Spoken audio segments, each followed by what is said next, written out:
La derrota alemana en 1942 no impidió que poco después se planteara la cuestión del rearme germano en la zona occidental, máxime cuando el contexto de la Guerra Fría hacía previsible un nuevo enfrentamiento en Centro Europa, en el que Alemania jugaría obviamente un papel esencial. Esta es la historia del difícil renacimiento militar germano. Aún no había concluido la Segunda Guerra Mundial cuando en febrero de 1945, en Yalta, los tres grandes decidieron, entre otras cosas, la destrucción completa del militarismo alemán y la disolución de su ejército e instituciones militares. La rendición alemana en Berlín el 8 de mayo de 1945 puso las bases para esta nueva realidad,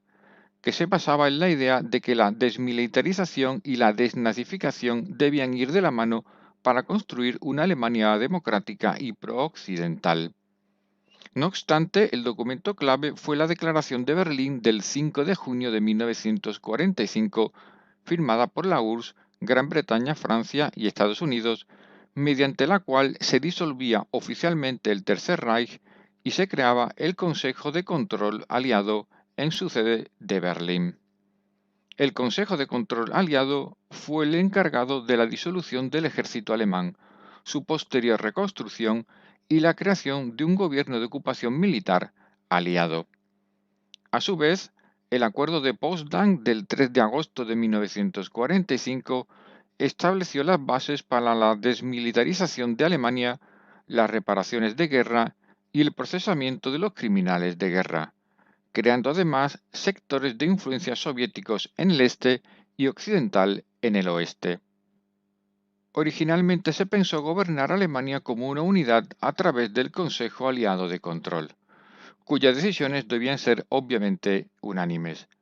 Sin embargo, pronto se vio que los soviéticos no estaban dispuestos a ceder a la influencia occidental en su área de control. Como consecuencia, en 1947 Alemania quedó dividida en la denominada Bizona, con la parte oriental controlada por los soviéticos y la occidental en tres partes, para Estados Unidos, Gran Bretaña y Francia, y a su vez Berlín dividida en dos zonas de la misma manera que el resto de Alemania.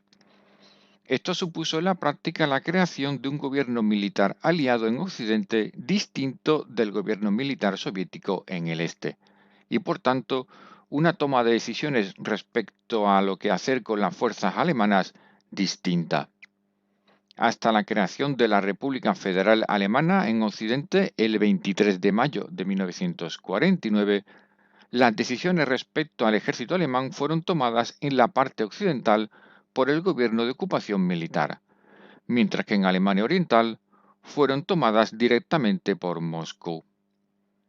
En esta coyuntura, la primera medida contra la antigua Wehrmacht fue tomada el 20 de septiembre de 1945, declarando la disolución de todas las agrupaciones de naturaleza militar en Alemania,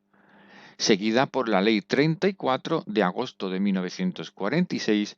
que declaraba ilegales todas las instituciones militares alemanas en el sector occidental. La desmilitarización completa, bajo la dirección del Consejo de Control, afectaba incluso a la confiscación de toda la literatura militar, eliminación de museos militares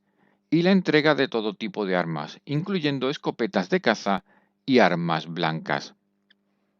Sin embargo, en este contexto, las tensiones entre Estados Unidos y la URSS fueron a más cuando en marzo de 1947 el presidente Truman hizo pública su famosa Doctrina Truman, mediante la cual Estados Unidos garantizaría, incluso militarmente, la libertad de las naciones frente a la presión exterior, lo que en la práctica suponía un desafío a la URSS y su intento de crear estados satélites en Europa. La respuesta soviética fue el bloqueo de Berlín en el verano de 1948,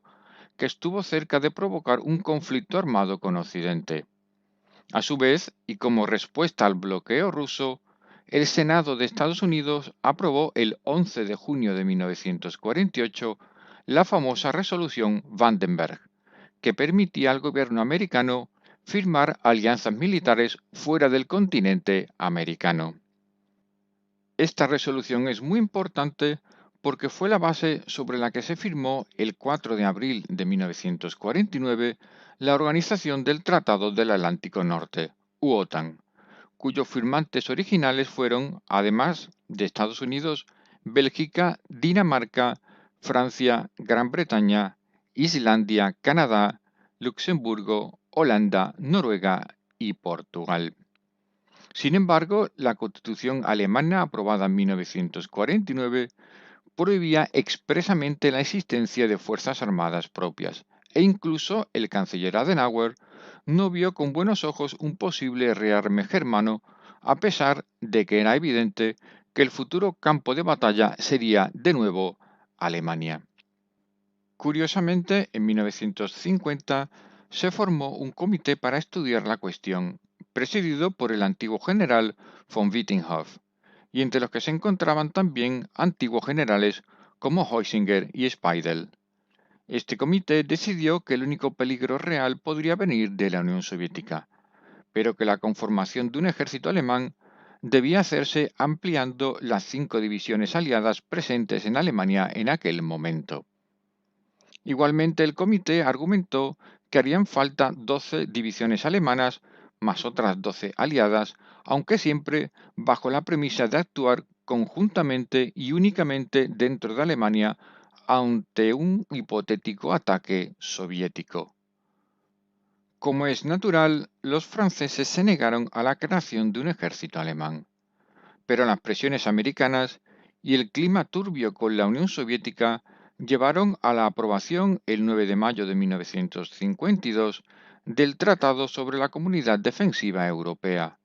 en el que Alemania participaría con un contingente siempre y cuando fuese en igualdad de condiciones y se derogara el Estatuto de Ocupación. En relación a esto, los alemanes contribuirían hipotéticamente con 500.000 hombres y se implantaría posteriormente el servicio militar obligatorio, aunque en este caso incluyendo una cláusula de objeción de conciencia. Por supuesto, los alemanes fueron muy hábiles y como condición pusieron que se dejara de perseguir a los hipotéticos criminales pertenecientes a la antigua Wehrmacht e incluso de las Waffen-SS, y además la liberación de todos los prisioneros alemanes, excepto los que hubiesen sido condenados a penas muy graves. Como consecuencia inmediata, Alemania ingresó en la OTAN el 8 de mayo de 1955, justo el aniversario de la rendición, pasando inmediatamente a la concreción de un ejército alemán de 500.000 hombres, armado exclusivamente por Estados Unidos y que actuaría solo bajo mandato de la OTAN. De esta forma, el 12 de noviembre de 1955 nacía oficialmente el nuevo ejército alemán, denominado Bundeswehr, curiosamente en el 200 aniversario del nacimiento de Gerhard von Scharnhorst, el gran reformador alemán prusiano del siglo XVIII. Los primeros 101 voluntarios se alistaron ese día. Paralelamente, el 7 de diciembre de 1955, el Parlamento alemán, o Bundestag, aprobó el Convenio Germano-Americano de Ayuda Mutua para la Defensa, que fue el instrumento para fijar las bases militares americanas del Séptimo Ejército en Alemania, así como el inicio de la compra de armamento germano. Tras un intenso debate, en 1956 se aprobó por fin la Ley de Servicio Militar Obligatorio con una duración de 12 meses, así como una modificación en la Constitución para permitir la existencia de las Fuerzas Armadas. Sin embargo, por motivos de presupuesto, el ejército alemán en 1956 se limitó a un máximo de 195.000 hombres. Ese mismo año quedó fijada la estructura del ejército, con 12 departamentos y bajo la dirección del ministro de Defensa. En esta etapa, Theodor Blank, auténtico padre de la nueva organización militar germana. Gracias a esta cobertura legal y política, antiguos generales que sirvieron en la Wehrmacht ocuparon destacadas posiciones. La Inspección General de la Bundeswehr fue ocupada sucesivamente por generales con una amplia trayectoria durante el Tercer Reich. Algunos fueron incluso auténticas leyendas durante la Segunda Guerra Mundial, como Otto Kretschmer, as del arma submarina que hundió 44 buques enemigos y que fue jefe del Estado Mayor de la flota desde finales de los años 50 y comandante de las fuerzas anfibias, entre otros cargos. En cualquier caso, la estructura fijó al inspector general del Bundeswehr como el cargo principal, dependiente del Ministerio de Defensa, con los tres estados mayores de las tres ramas bajo su mando. No obstante, todas las fuerzas alemanas quedaron desde 1957 sujetas al control del comandante supremo de la OTAN en Europa. Desde el punto de vista operativo, se decidió que la unidad básica del ejército fuese la brigada, no la división, al ser más ágil en la batalla moderna y poder actuar independientemente, aunque finalmente éstas acabaron encuadradas en divisiones. Para 1959 existían 11 divisiones con un total de 27 brigadas, 6 de infantería y 5 acorazadas. Igualmente para ese año se crearon 3 alas de bombardeo y 3 de caza, mientras que la Marina disponía a finales de 1959 de 103 buques de guerra y 11 auxiliares. En 1960, justo antes de la crisis que en 1961 daría lugar a la construcción del muro de Berlín, la Bundeswehr contaba con 256.000 hombres, de los que 158.000 pertenecían al ejército de tierra, 61.000 a la aviación y 22.500 a la marina, más otros 14.500 a los organismos centrales militares. Como es lógico, el equipamiento fue casi exclusivamente americano. Los principales carros de combate utilizados por la Bundeswehr fueron el M47 Patton y su desarrollo posterior el M48 a la izquierda con un poderoso cañón de 90 milímetros. Respecto a la nueva Luftwaffe, Alemania incorporó los modelos de caza F-104 Starfighter y el F-86 Sabre en sus 16 aeródromos por toda Alemania Occidental. Por su parte, la Marina alemana recibió 6 destructores americanos clase Fletcher, así como otras unidades destinadas únicamente a la protección de sus costas y vigilancia del Báltico ante la presencia rusa. Curiosa y significativamente, el único armamento alemán que se permitió fueron los submarinos clase 21 de finales de la Segunda Guerra Mundial y que mantuvieron su presencia en la Armada alemana hasta principios de la década de 1970.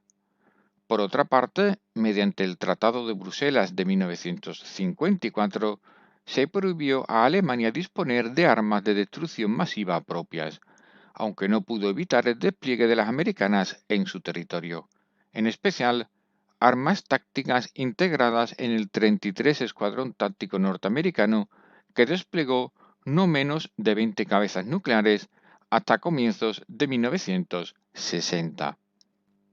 En definitiva, el resurgimiento alemán fue un proceso complejo, no exento de miedos al pasado, pero que en la práctica se produjo a causa del miedo a una nueva contienda europea provocada por la Unión Soviética y durante la que se haría necesaria la colaboración alemana.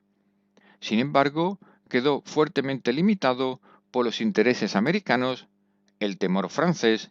y la prioridad del crecimiento económico frente al poder militar.